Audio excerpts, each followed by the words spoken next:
সুপ্রভাত বন্ধুরা, তোমরা সবাই কেমন আছো? নিশ্চয়ই ভালো আছো। আমি আলপনা চক্রবর্তী, বেঙ্গলি ব্লগার। আমার চ্যানেলে সবাইকে স্বাগত। কাছে দূরে দেশ বিদেশ যেখান থেকে আমার ভিডিওটি তোমরা দেখছো, সবাইকে আমার আন্তরিক প্রীতি, শুভেচ্ছা, ভালোবাসা। ছোটদের অনেক ভালোবাসা এবং বয়োজ্যেষ্ঠদের আর আমার অনেক অনেক প্রণাম। যাই হোক বন্ধুরা, সকাল থেকে ভিডিওটি শুরু করলাম। তোমরা সবাই আমার সঙ্গে থাকো, আর যতক্ষণ ধরে আমার কথাগুলো শুনছো, তোমরা একটা লাইক দিয়ে প্লিজ ভিডিওটা দেখতে শুরু করো।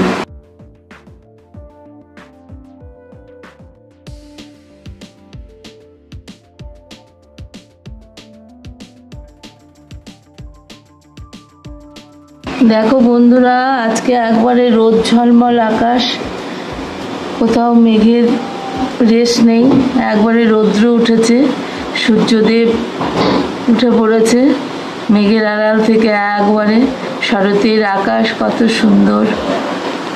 মা এসে গেল, আর মা এসে গেল, মা আসছে আর কত মা চলে যাচ্ছে।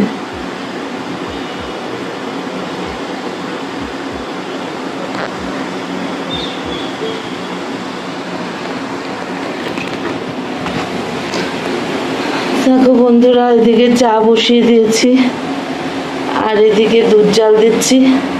বন্ধুরা, মা দুর্গা এসেছিল অসুর বধ করতে, কিন্তু আমাদের এই সমাজে বলো কত অসুর, আর সেই অসুর আমরা বধ করতে পারছি না, এত আন্দোলন এত কিছু করেও। কিন্তু মা হাতে 10টি অস্ত্র নিয়ে একাই এই অসুর বধ করেছিল। এই পাপী অসুরগুলো সমাজ থেকে কবে বধ হবে জানি না, তবুও মা আসছে। প্রকৃতি নানান রঙে সেজে উঠেছে। বন্ধুরা, ভিডিওটি দেখো, আর কিছু বলবো না। জানি না আমাদের তিলোত্তমা কবে তার বিচার পাবে। দেখতে থাকো বন্ধুরা ভিডিওটি। চলো বন্ধুরা, দুধটা জাল হোক আর এদিকে চাটা হচ্ছে। দেখো বন্ধুরা, চা নিয়ে নিলাম। এখানে বড় ছেলের চা, বিস্কুট, ডোডোর বিস্কুট, আর আমার এখানে চা। আর দেখো আমি মুড়ি নিয়েছি, কারণ আমি সকালে চা বিস্কুট খাই না। চা খাই, বিস্কুট খাই না, মুড়িটাই খাই, কারণ বিস্কুট খেলেই আমার অম্বল হয়ে যায়। বেশ, দেখতে থাকো সারাদিনের ব্লগটা আর সঙ্গে থেকো। চাটা খেয়ে নি তাহলে বন্ধুরা। দেখো বন্ধুরা, এখানে আমি ভাত বসিয়ে দিয়েছি, আর এখানে ছোলা সেদ্ধ বসিয়েছি, কাঁচা ছোলা, নুন দিয়ে আর লঙ্কা দিয়ে। বন্ধুরা, এটা হয়ে গেছে, মুড়ি দিয়ে খাওয়া যাবে, শসা কুচিয়ে, কাঁচা পেঁয়াজ দিয়ে। আর এখানে দেখো উচ্ছে আলু ভাজবো, উচ্ছে আলু ভাজাটা কুটে নিয়েছি। আর এদিকে ভাত হচ্ছে, আমার ছোলা সেদ্ধটা হয়ে গেছে, আমি ওইদিকে ভাতটা দিয়ে দেবো, ভাতের হাঁড়িটা। এদিকে উচ্ছে আলুটা ভেজে নিই। দেখো বন্ধুরা, ভাত এখানে ফুটছে, আর আমি এখানে কড়াইয়ে সর্ষের তেল দিয়ে দিয়েছি, 5 ফোড়ন আর একটা শুকনো লঙ্কা দিয়ে দিয়েছি। এবার বন্ধুরা, আমি উচ্ছেটা আর আলুটা ভেজে নেব।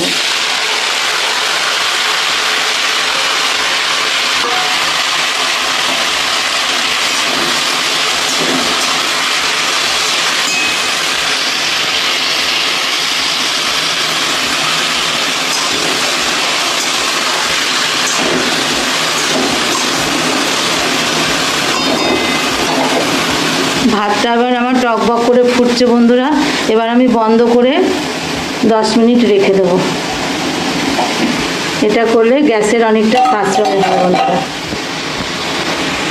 10-15 মিনিট রেখে দেবো, তারপরে খুলে দেখলে পরে দেখা যায় ভাত আধা সেদ্ধ হয়ে গেছে, আর একটু ফুটিয়ে নিলেই হয়ে যায় ভাত। তোমরাও এইভাবে ভাত করবে। তো বন্ধুরা, আমার ছোলা সেদ্ধ হয়ে গেছে, কাঁচা লঙ্কা দিয়ে আর নুন দিয়ে ছোলাটাকে সেদ্ধ করে নিয়েছি। তোমরা এভাবে খাবে, ছোলা সেদ্ধ মুড়ি দিয়ে, কাঁচা পেঁয়াজ, কাঁচা লঙ্কাও দিতে পারো, আমি সেদ্ধ লঙ্কাটা দিয়েছি, টেস্ট হয় বেশি, নুন নুন থাকে। শসা দিয়ে মুড়ি খেতে খুব ভালো লাগে। দেখো বন্ধুরা, আমার উচ্ছে আলু ভাজা হয়ে গেল, এবার আমি এটাকে নামিয়ে নেব। দেখো বন্ধুরা, আমার উচ্ছে আলু ভাজা হয়ে গেছে। এবার আমি ভেন্ডি ভাজা বসিয়ে দিলাম বন্ধুরা, ঢ্যাঁড়স ভাজা। আর ভাতটা নিভিয়ে রেখেছিলাম, ভাতের গ্যাসটা এবার জ্বালিয়ে দিলাম বন্ধুরা। এবার ভাতটা একটু ফুটলে নামিয়ে নেব। তাহলে ভেন্ডি ভাজাটা করে নিই বন্ধুরা। বন্ধুরা, আমার ভেন্ডি আলু ভাজাটা হয়ে গেল, এবার আমি নামিয়ে নেব। বন্ধুরা, আমি এখানে ডিম সেদ্ধ বসিয়ে দিলাম, ডিমগুলো সেদ্ধ হোক। আলু দিয়ে আর টমেটো দিয়ে রান্না করব। দেখো আমি কড়াইয়ে তেল চাপিয়ে দিয়েছি, তেলটা গরম হয়ে গেছে আর তেলের মধ্যে সামান্য একটু নুন আর হলুদ দিয়েছি বন্ধুরা। আমি এবার ডিমগুলো একে একে ভেজে নেব।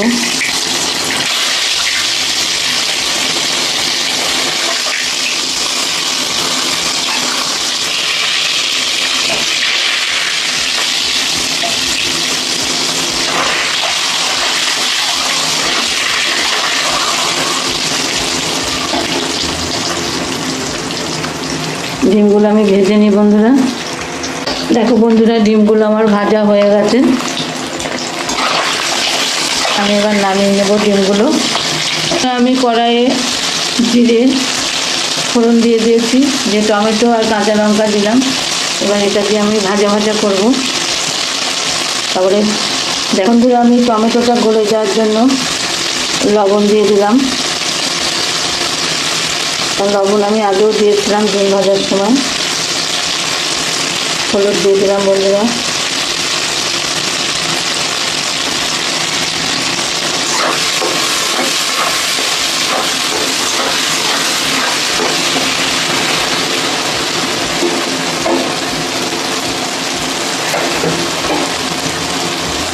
এবার আমি 2 চামচ মতো জিরে আদা বাটা দিয়ে দিলাম। এইটা দিয়ে কষিয়ে নেব। আমি কিন্তু পেঁয়াজ রসুন ছাড়া করছি বন্ধুরা, কারণ আমার পেঁয়াজ রসুন কেউ খায় না বাড়ির সবাই, গ্যাস অম্বলের রোগী কাঁচা পেঁয়াজ খাবে, কিন্তু এই ঝোলে তরকারিতে একদম খেতে চায় না। সেজন্য আমার খুব অসুবিধা হয়ে যায়। এবার এই মশলার সঙ্গে আমি বন্ধুরা আলুটা কষিয়ে নেব।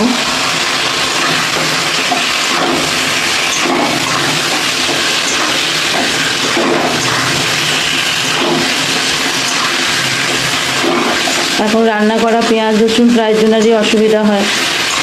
আর পেঁয়াজ রসুনের মুখের সাথে খাই ঠিকই, কিন্তু একবারে সন্ধ্যেবেলা থেকে এমন বেকার শুরু হয় যে এমন অম্বল হয়, ওষুধ না খেলে উপায় থাকে না। তবুও মাংস যেদিন রান্না করি সেদিন করতে হয়, উপায় নেই, তাই না? আর মশলা একটু জল দিয়ে দিলাম, মশলার সঙ্গে আলুটা একটু কষে নিই।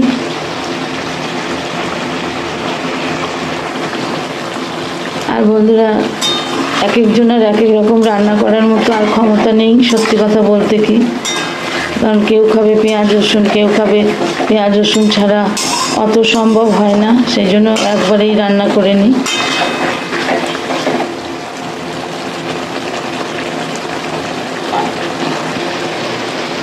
কারণ বাড়ির মালিক যদি না খায় তাহলে পরে আমাদের সেটা খাওয়া যায় না। কারণ সে খাবে না, তার জন্য আলাদা, আমাদের জন্য আলাদা সম্ভব হয় না। ওই জন্যই পেঁয়াজ রসুন ছাড়াই করে দিই। নামানোর আগে একটু গরম মশলা দিয়ে দেবো বন্ধুরা। দেখো বন্ধুরা, আমার আলুটা মশলার সঙ্গে কষানো হয়ে গেছে।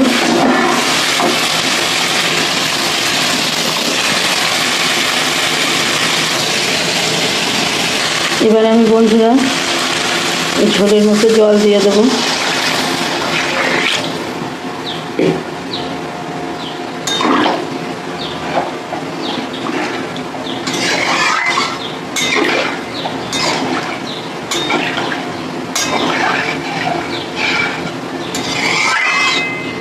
ঝোলটা ফুটুক বন্ধুরা।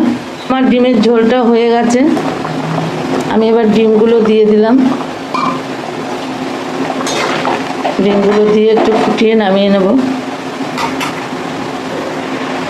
দেখো বন্ধুরা, আজকে আমার রান্না ভেন্ডি ভাজা, উচ্ছে আলু ভাজা, স্যালাড আর এই যে ডিমের ঝোল বন্ধুরা। এটাই আজকে,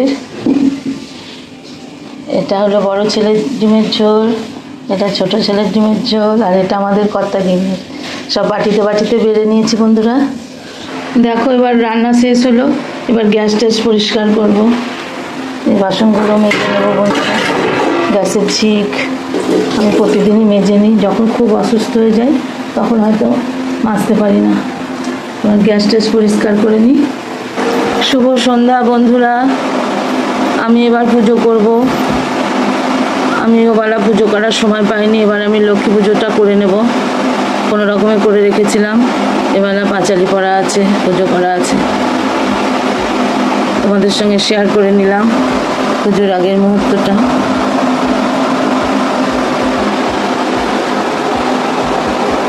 বন্ধুরা, আমার সন্ধে দেওয়া হয়ে গেল, মা লক্ষ্মীর পুজো হয়ে গেল।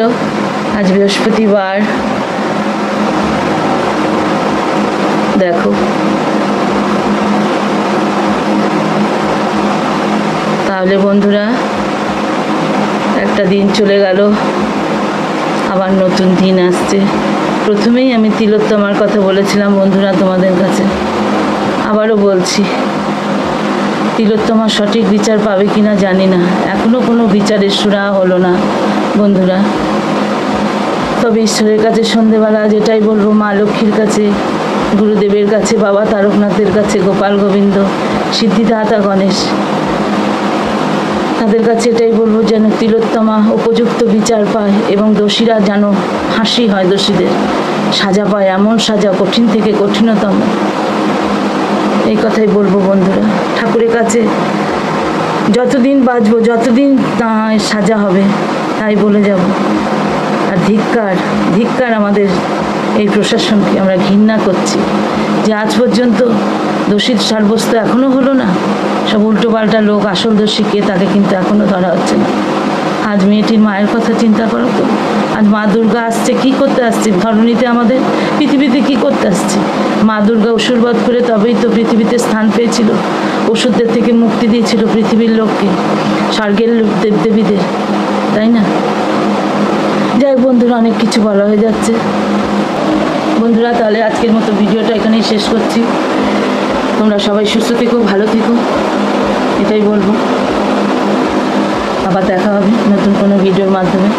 আর কি, নতুন বন্ধুরা আমার চ্যানেলটাকে প্লিজ সাবস্ক্রাইব করে দিও। টাটা, সবাই সুস্থ থেকো, ভালো থেকো।